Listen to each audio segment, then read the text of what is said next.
नमस्कार, आप देख रहे हैं अपना हरियाणा। सुबह की खबरों के साथ मैं हूं आपके साथ कुसुम रावत। बुलेटिन में सबसे पहले बात करते हैं उस खबर की जिससे पाकिस्तान अब बूंद बूंद के पानी के लिए तरसेगा।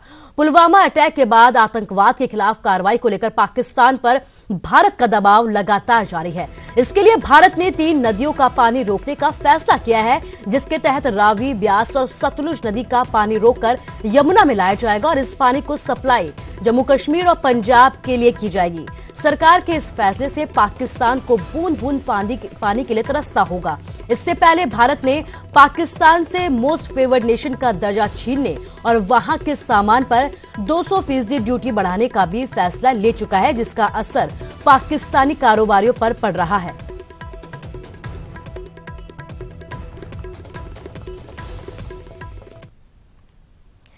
तो वहीं नितिन गडकरी ने ट्वीट कर लिखा है कि माननीय प्रधानमंत्री नरेंद्र मोदी जी के नेतृत्व में हमारी सरकार ने अपने हिस्से का पानी जो पाकिस्तान की तरफ बहता था उससे रोकने का फैसला लिया है और हम पूर्वी नदियों के पानी का रास्ता मोड़ेंगे और उसकी सप्लाई जम्मू कश्मीर और पंजाब में की जाएगी।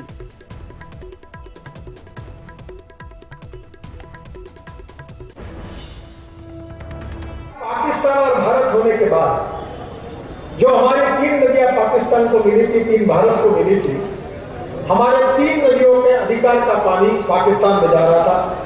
अब हम उस पर भी 3 प्रोजेक्ट करके ये पानी भी वापस यमुना में ला रहे हैं। तो आप समझ लीजिए कि यमुना में पानी ही पानी होगा। और अब बात एक ऐसी मुलाकात की जो सियासी फिजाओं में चर्चा का विषय बनी हुई है। विधानसभा परिसर में पूर्व सीएम भूपेंद्र सिंह हुड्डा और केंद्रीय मंत्री चौधरी बीरेंद्र सिंह कुछ इस तरह मिले कि इस मुलाकात के अब कई सियासी समीकरण निकाले जा रहे हैं। लेकिन इनकी मुलाकात की हकीकत में क्या मायने हैं, खुद सुन लीजिए इनकी जुबानी। कोई किसी भी पार्टी में हो, लेकिन अपने रिश्ते तो रिश्ते होते हैं। अपने तो अपने होते हैं। हरियाणा विधानसभा में जब बचपन के 2 दोस्त मिले तो इसके सियासी मायने तो निकलने ही थे। पहले बंद कमरे में मुलाकात हुई और फिर जब कमरे से बाहर निकले तो चेहरे पर मुस्कान थी और हाथों में हाथ।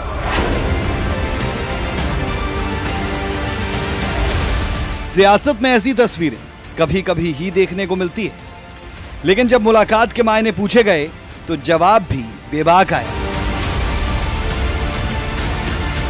हम बचपन के दोस्त हैं, भाई भी हैं, क्या बात है उसमें। राजनीति अपनी जगह है और अपना व्यक्ति, हाँ, तो राजनीति अपनी जगह है और अपने व्यक्तिगत संबंध अपनी जगह है। जब कटाक्ष करने की बात आएगी तो मैं पीछे थोड़ा हटता हूँ, लेकिन ये कोई राजनीति की बात नहीं है। अब मैं विधानसभा में आया 1 साल के बाद, हम पुराने साथी हैं, हम अपनी यादें ताजा करते हैं बैठ के। इसमें क्या कोई किसी भी पार्टी में हो, लेकिन अपने रिश्ते तो रिश्ते होते हैं। खैर, ये तो 2 दोस्तों के बीच की मुलाकात की बात। अब बात करते हैं चौधरी साहब की अगली रणनीति की। दरअसल चौधरी बीरेंद्र सिंह अपने आईएएस बेटे को सियासी मैदान में उतारना चाहते हैं और बेटे को टिकट मिले, इसके लिए वो हर सियासी दांव चलने को तैयार है। मेरे बेटे का फैसला मैं नहीं ले सकता। आपकी इच्छा है कि वो राजनीति में? हाँ, मेरी पूरी इच्छा है, लेकिन मैं राजनीतिक परिवार से हूँ। 100 साल से मेरे परिवार में राजनीति है और मैं चाहता हूँ कि मेरा बेटा अगर फैसला करता है तो जरूर आए वो राजनीति। फिलहाल हुड्डा से बढ़ती नजदीकियों से चौधरी साहब ने अपनी ही पार्टी नेताओं के पसीने जरूर छुड़ा दिए हैं। लेकिन सवाल ये कि अगर बीजेपी ने बीरेंद्र सिंह के बेटे को टिकट नहीं दिया तो क्या कांग्रेस उनके बेटे को सियासी मैदान में उतारने का मौका देगी? ऐसे कई सवाल इस मुलाकात के बाद उठ रहे हैं। चंडीगढ़ से मनोज कुमार के साथ अंकित दुदानी, न्यूज़ 18 हरियाणा।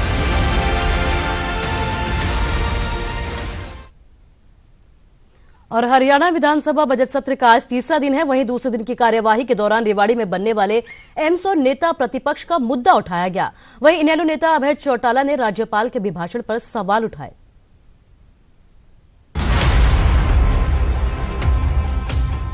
जैसे पहले से ही आसार थे, हुआ भी कुछ वैसा ही। हरियाणा विधानसभा के बजट सत्र के दौरान सत्ता पक्ष और विपक्ष आमने सामने आए। कांग्रेस ने रेवाड़ी में बनने वाले एम्स पर सवाल उठाया। और कहा कि झज्जर में पहले से एम्स चल रहा है, लेकिन राज्यपाल के अभिभाषण में बताया गया कि रेवाड़ी में हरियाणा का पहला एम्स बनेगा। अगर सरकार एम्स को झज्जर की जगह रेवाड़ी शिफ्ट करेगी तो कांग्रेस इसका पुरजोर विरोध करेगी।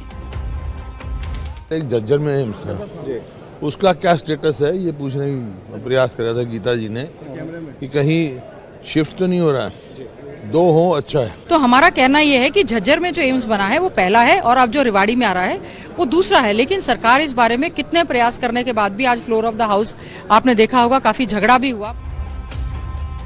एम्स पर कांग्रेस के हंगामे पर सत्ता पक्ष की तरफ से साफ किया गया कि झज्जर का एम्स दिल्ली के एम्स का हिस्सा है, जबकि हरियाणा का एम्स रेवाड़ी में बनकर तैयार होगा।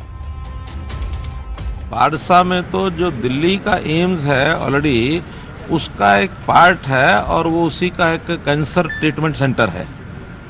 जो नया एम्स की बात हो रही है हरियाणा की, वो मनेठी गांव में रेवाड़ी जिले में ये मंजूर हुआ है।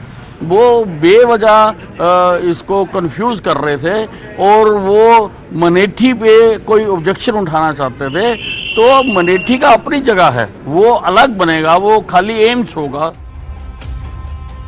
सदन की कार्यवाही के दौरान कांग्रेस ने नेता प्रतिपक्ष का मुद्दा उठाया।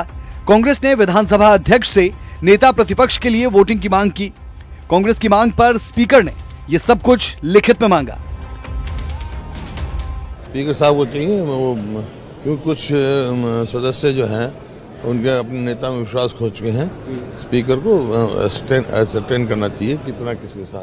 नहीं, वो तो अध्यक्ष महोदय बता सकते हैं कि क्या उसके ऊपर है, लेकिन on the floor of the house जब किसी ने कह दिया वो लिखित जैसा ही है और उसकी कॉग्निजेंस लेनी ही पड़ती। सदन की कार्यवाही के दौरान इनेलो नेता अभय चौटाला ने राज्यपाल के अभिभाषण पर सवाल उठाया तो सीएम ने सदन से बाहर आकर इस बात का जवाब दिया। जो गवर्नर का अभिभाषण जो पढ़ाया गया, जो लिख करके लाया गया, ये केवल लोगों को गुमराह करने के लिए एक झूठ का बड़ा पुलिंदा है। और मैं इस पे जब चर्चा करूंगा तो बहुत सारे मिनिस्टरों को, चीफ मिनिस्टर को, इनके एमएलए को तकलीफ होगी। गलत ढंग से शुरुआत करेंगे और कोई टिप्पणी ऐसी करेंगे जो अनुकूल नहीं है, मर्यादा से बाहर है, तो उसको बोलने का किसी को भी कोशिश नहीं करनी चाहिए और कोई कोशिश करेगा तो उसका जवाब भी दिया जाएगा। कुल मिलाकर यह कहना गलत नहीं होगा कि विपक्ष कई मुद्दों पर सरकार को घेरने के लिए हंगामा करने के मूड में है।